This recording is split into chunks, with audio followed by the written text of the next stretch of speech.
సంతోషి వస్తుంది. సంతోషి రాగానే అక్కడ ఉన్న గంగాధర్ని పిలిచి గంగాధర్ అని పిలుస్తుంది. దాంతో గంగాధర్ అయితే ఏంటి అని చెప్పి చూస్తాడు. ఇంతలో సంతోషి అయితే ఒక స్వీట్ తీసుకొని గంగాధర్కి ఇస్తుంది. తీసుకో గంగాధర్ అని చెప్పి అంటూ ఉంటుంది. అది వినగానే అక్కడ ఉన్న గంగాధర్ అయితే తీసుకుంటాడు. ఇంతలో ఇదంతా కూడా అక్కడే ఉన్న గంగ అలా చూస్తూ ఉంటుంది.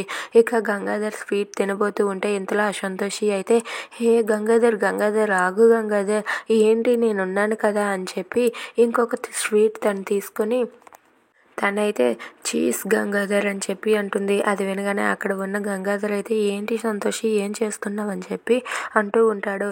అయినా సరే గంగాధర్ అయితే అలా అనేసరికి ఆ అమ్మాయి అయితే ఏంటి గంగాధర్, నీతో పాటు కలిసి తినాలని ఉంది చీజ్ అని చెప్పి అంటుంది. అలా వాళ్ళిద్దరూ కూడా సరదాగా మాట్లాడుకుంటూ స్వీట్ని తింటారు. ఇదంతా చూసి గంగ అయితే ఓర్వలేక చాలా బాధపడుతూ ఉంటుంది. ఇక గంగాధర్ అయితే ఆ అమ్మాయి చెప్పినట్లుగా విని ఆ అమ్మాయితో కలిసి అలా స్వీట్ తింటూ ఉంటాడు. అది చూసి గంగ అయితే చాలా బాధపడుతూ ఉంటుంది. ఇక స్వీట్ తిన్నాక గంగ అయితే తన రూమ్లో వెళ్ళి కూర్చుంటుంది. ఇంతలో అక్కడికి సంతోషి వెళ్ళి madam madam madam please madam, మా ఇద్దరి జంట ఎలా ఉందో చెప్పండి మేడం. సంతోషి వేడ్స్ గంగాధర్ ఎంత బాగుందో, వినడానికి ఎంత బాగుంటే నిజంగా మేము పెళ్లి చేసుకుంటే ఇంకెంత బాగుంటుందో మేడం.